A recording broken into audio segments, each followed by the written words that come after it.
마귀들이 함께 모여서 무기 전시회를 했다고 합니다.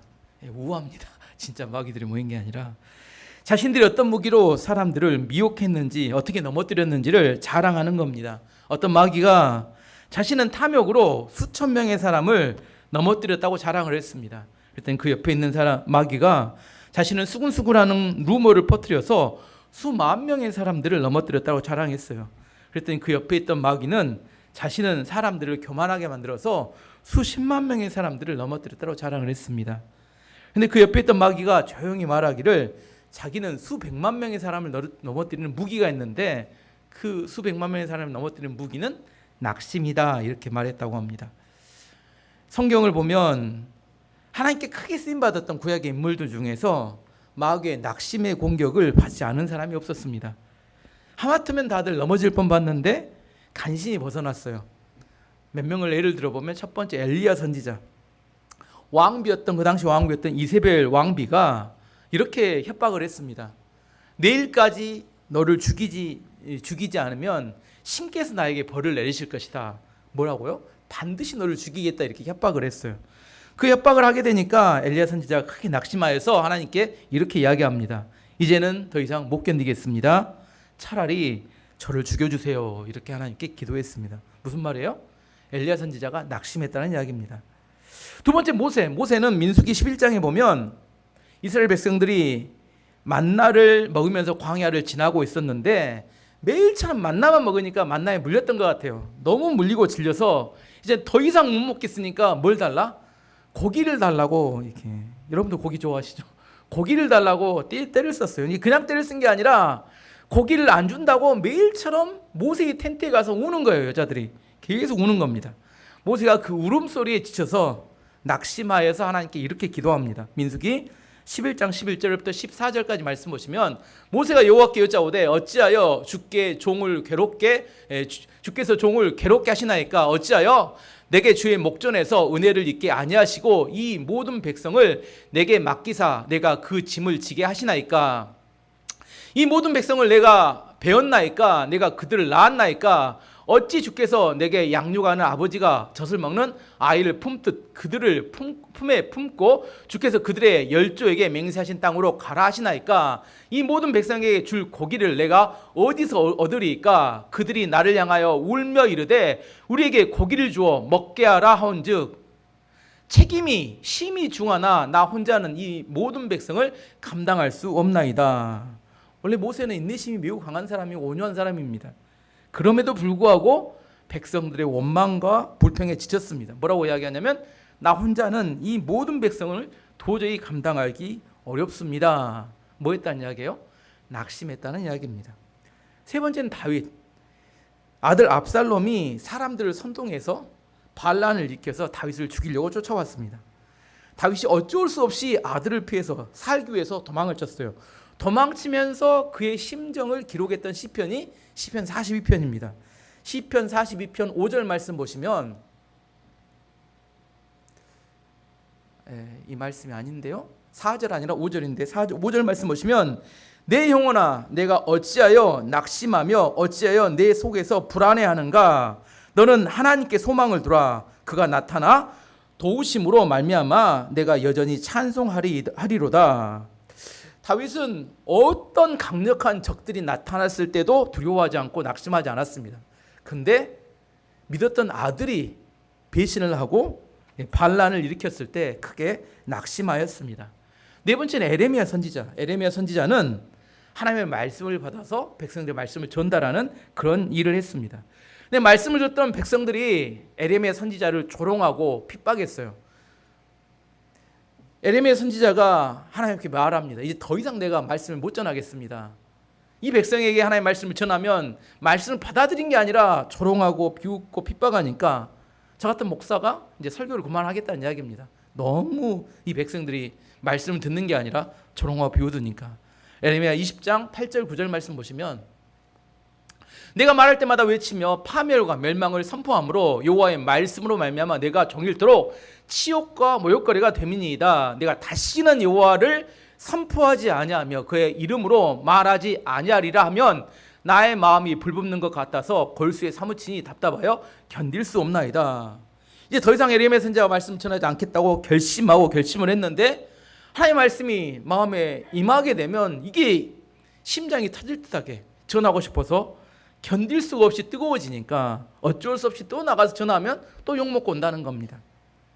다윗, 모세, 엘리야, 에레미야, 이 사람들은 구약시대에 가장 뛰어난 사역자들이었어요. 그런데도 불구하고 마귀가 낙심케 하는 공격을 했을 때 이들도 흔들리고 넘어졌다는 겁니다. 우리 같은 평범한 사람들은 얼마나 많이 마귀가 낙심시키게 하는 공격을 하겠습니까? 오늘 말씀을 기록하고 있는 사도 바울도 수없이 많은 마귀의 낙심 공격을 받았다고 이야기합니다. 그 낙심케 하는 그런 일들 중에 바울이 낙심을 이겼던 비결 두 가지를 오늘 말씀 속에 이야기합니다. 첫 번째는 속사람이 날로 새로워질 때 우리는 낙심을 이길 수 있다는 것과 두 번째, 천국의 큰 영광을 볼 때 낙심을 이길 수 있다 이야기합니다. 하나씩 살펴보면 첫 번째는 속사람이 새로워질 때 낙심을 이길 수 있다고 말합니다. 16절 말씀 보시면 그러므로 우리가 낙심하지 아니하노니 우리의 겉사람은 낡아지나 우리의 속사람은 날로 새로워지도다. 낙심을 이기는 첫 번째 비결은 뭐냐면 겉사람, 육체는 점점점 낡아지고 늙어진다는 것을 인정해야 합니다. 첫 번째 이걸 인정하고 두 번째는 속사람 내면이 날마다 새로워져 갈 때 낙심을 이길 수 있다고 말합니다. 우리 육신은 날마다 어떻게 된다고요? 낡아지고 늙어집니다. 지난주 제가 수요일 날 아파트 헬스장에 운동을 하러 갔어요. 운동하러 가서 런닝머신에서 런닝머신을 하고 있는데 한참 운동하고 있었는데 때마침 전화가 왔는데 병원에 전화가 와서 전화를 받았더니 환자 한 분이 고열이 나서 전화를 했다는 겁니다. 그래서 잠시 운동을 중단하고 전화를 받고 이렇게 왔어. 전화를 받고 나서 다시 운동하러 왔어요. 제가 통화를 하는 동안 런닝머신을 멈춰놓은 줄 알았어요. 근데 런닝머신은 내가 통화하는 동안 계속 돌고 있었어요. 저는 몰랐어요. 그리고 잘 모른 채로 런닝머신에 딱 올라갔는데 우당탕탕 그대로 이렇게 자빠지고 말았습니다. 물론 안전하게 낙법은 했지만 찰과상을 입고 근데 넘어진 게 문제가 아니라 그때 주변에 있는 수많은 사람들이 저를 딱 쳐다보며 괜찮냐고 물어보는데 일반적으로 넘어지는 속도보다 일어나는 속도가 더 빠르대요. 그 모든 창피함을 온몸으로 감당할 수 없는 한꺼번에 밀려왔습니다. 괜찮냐는데 하나도 안 아팠습니다. 다쳤는데 어쨌든 일어나서 근데 그 순간 내 마음속에 드는 생각이 뭐였냐면 이제 나이가 들어서 런닝머신에서도 넘어지는구나. 한심하다. 이제 갈 곳은 한 곳뿐이구나. 주님 계신 그곳. 이런 생각이 순식간에 마음속에 이렇게 몰려왔어요. 운동하다 넘어질 수 있는 거잖아요. 근데 왜 갑자기 내 마음속에 낙심하는 마음이 들었을까? 나이가 들면 늙어지고 낡아진다는 것을 인정해야 되는데 아직도 마음속에는 20대라고 생각하는 마음이 있는 것 같아요. 인정하고 싶지 않았던 것 같습니다. 미국의 메이저리거 프로야구 미국 프로야구 선수 중에 예전에 1950년대 활약했던 뉴욕 양키스의 미키 맨트리라는 유명한 선수가 있습니다. 홈런을 536개를 쳤고 월드 시리즈를 7번 우승한 그리고 미국 프로야구 명예전당에 헌정된 이런 굉장히 유명한 선수입니다. 이 선수가 성공적인 선수 생활을 했기 때문에 많은 돈과 많은 부와 많은 인기를 얻었습니다. 근데 이 사람은 20대부터 항상 하는 말이 있었어요. 어차피 오래 살지 못할 것인데 하면서 그 많은 돈을 벌었던 것을 술, 향락, 방탕함 속에 살았습니다. 그 이유는 그의 아버지와 할아버지가 40대, 50대 일찍 돌아가셔서 자기도 뭐라고 생각했냐면 일찍 죽을 거라고 생각했기 때문에 항상 그렇게 살았다는 거예요. 근데 이 선수가 60대가 되었어요. 60대가 되어서 자기 인생에 대해서 후회하는 말을 했습니다. 한국말을 했을까요? 영어를 했을까요? 영어를 했습니다. 제가 오늘 영어로 읽어드리면 If I knew I was going to live this long, I'd have taken better care of myself. 또 해석을 해드리겠습니다. 내가 이렇게 오래 살 줄 알았더라면 내 자신을 좀 더 돌보았을 텐데 이런 말을 했다는 거예요. 이렇게 오래 살 줄 몰랐다는 거예요. 아버지 할아버지가 일찍 돌아가시니까 일찍 죽을 거라고 생각하고 돈도 다 써버리고 허랑방탕하게 마음대로 살았는데 60대가 딱 되고 보니까 그때를 살아낼 만한 준비가 안 됐더라는 겁니다. 너무 당황스럽고 혼란스럽더래요. 준비 안 되면 이렇습니다. 불과 20, 30년 전만 해도 60살에 정년을 하면 한 10년 정도 병원 왔다 갔다 하다 돌아가시는 것이 일반이었어요. 근데 요즘은 제가 병원에 있다 보니까 90살을 넘어서 100살까지 사시는 분도 많습니다. 무슨 의미냐면 정년 이후에 우리는 30년, 40년을 살아야 하는 시대를 살고 있다는 거예요. 문제는 준비되지 않으면 그 시간은 행복이 아니라 고통일 수 있다는 것도 알아야 합니다. 오래 사는 게 중요한 게 아니라 의미 있게 살아가는 게 중요합니다. 우리 육체가 늙어지는 것은 막을 수가 없어요. 제가 살아보니까. 하지만 우리 속사람은, 우리 내면은 매일처럼 새로워질 수 있습니다. 일반적으로 몸이 늙어지면 마음도 같이 늙어진다고 합니다. 늙어진다는 건 생각이 경직되고 변화를 거부합니다. 그러면 낙심하게 됩니다. 몸이 늙어진다 할지라도 생각이 늙어지는 것을 허용하면 안 됩니다. 우리 생각은 매일처럼 새로워져야 합니다. 트럼프 대통령은 71살에 대통령이 됐어요. 지금 79살인데 앞으로 5년을 대통령을 해야 합니다. 우리나라에겐 고통일 것 같은데 80대 중반까지 대통령을 한다는 이야기입니다. 보험을 많이 든다고 우리 노후가 보장되지 않습니다. 연금을 많이 탄다고 해서 우리 노후가 보장되지 않습니다. 생각이 매일처럼 새로워져 갈 때 우리는 낙심하지 않고 살아갈 수 있게 됩니다.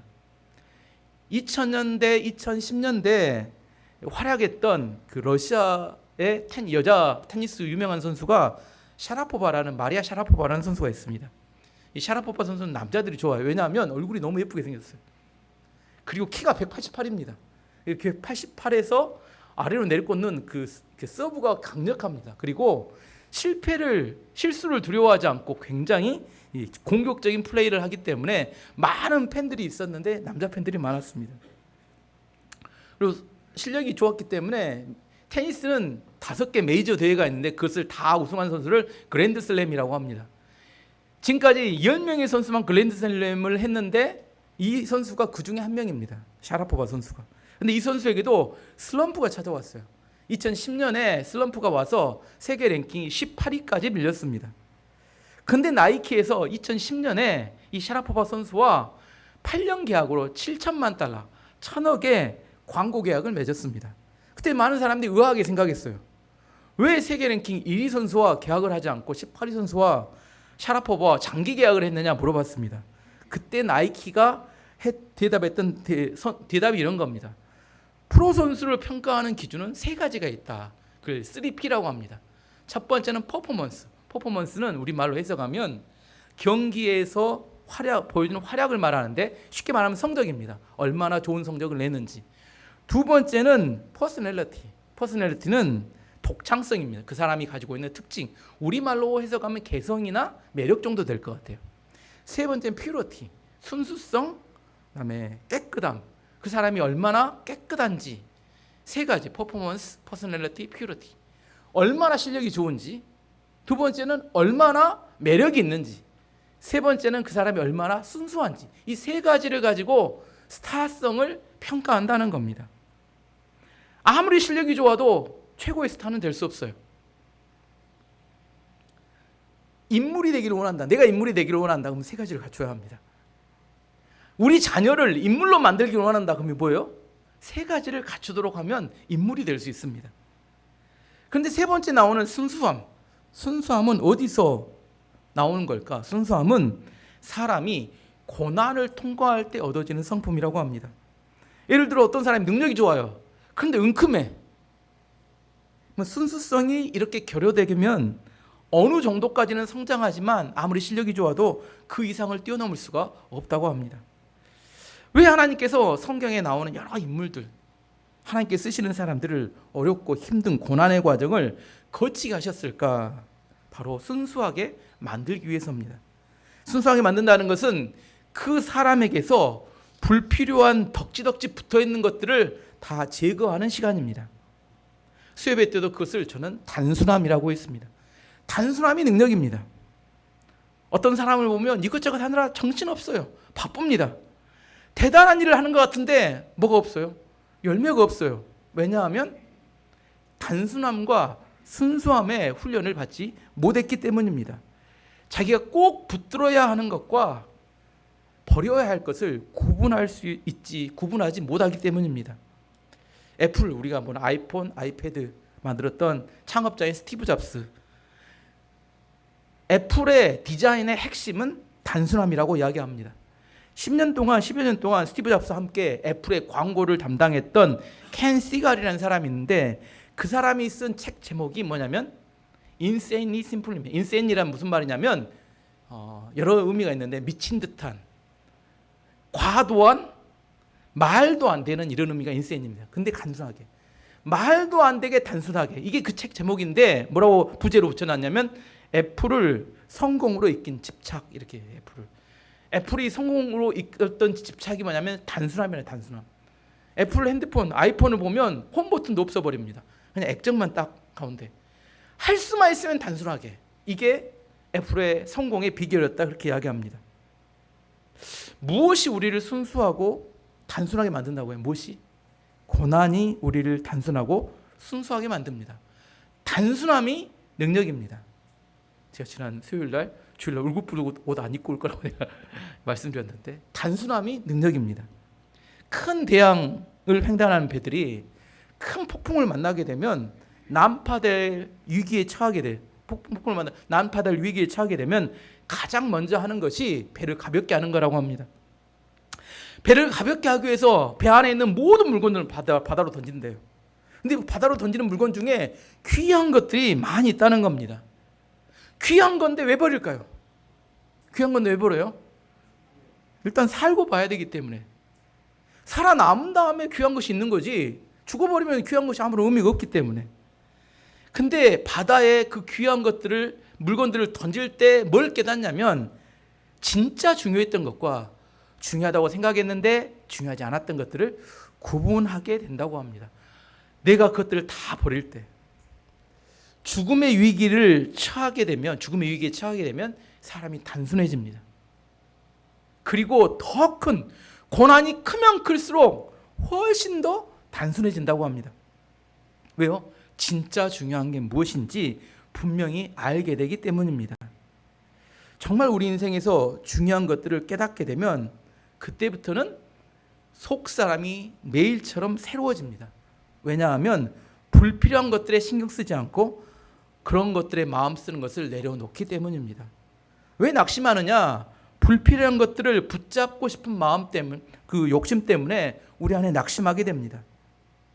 정말 중요한 것들을 붙잡기 위해서 무엇을 내려놓아야 될지를 한 번 더 생각해보는 오늘 예배 시간이 되기를 원합니다.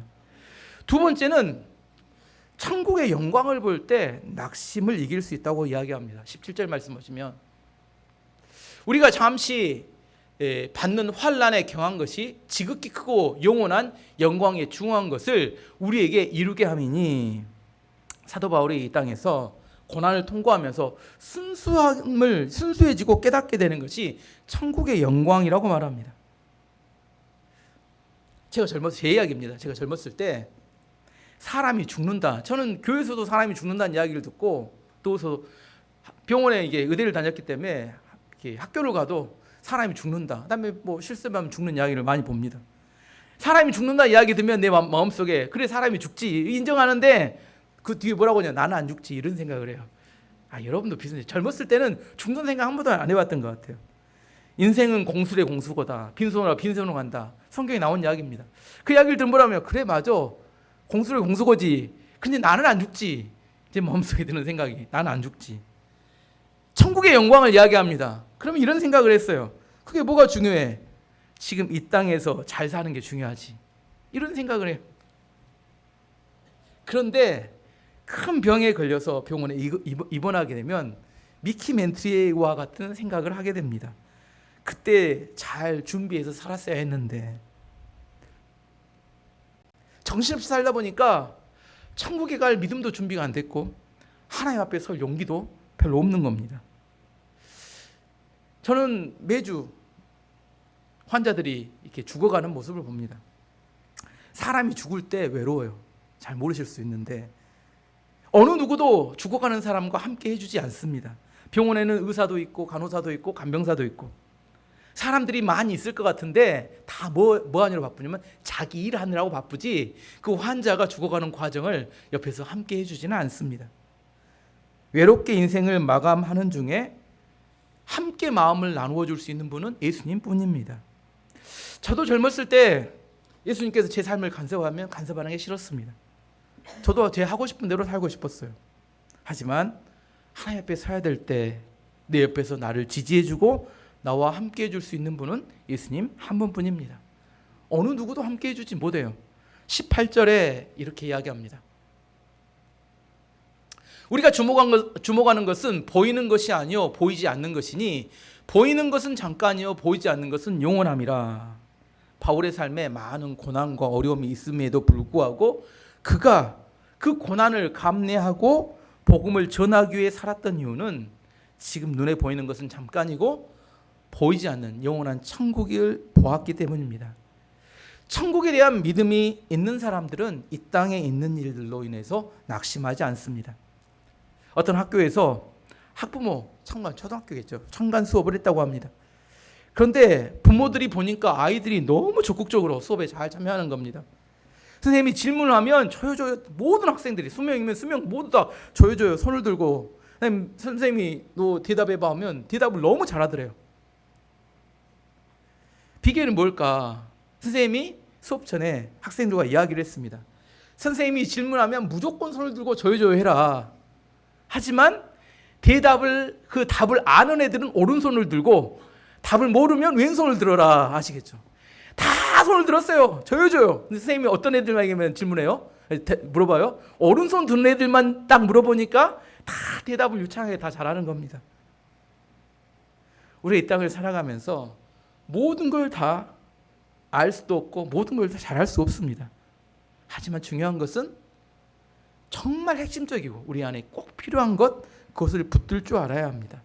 우리가 자꾸 인생에 낙심하는 이유는 불필요하게 덕지덕지 붙여가면서 거기에 많은 시간과 물질을 써버리기 때문에 마지막에 당황하게 됩니다. 아직도 우리에게는 충분한 기회가 있습니다. 내 인생에 정말 중요한 것이 아닌 것을 내려놓을 수 있을 때 우리는 낙심하지 않고 날마다 새로워져 갈 수 있습니다.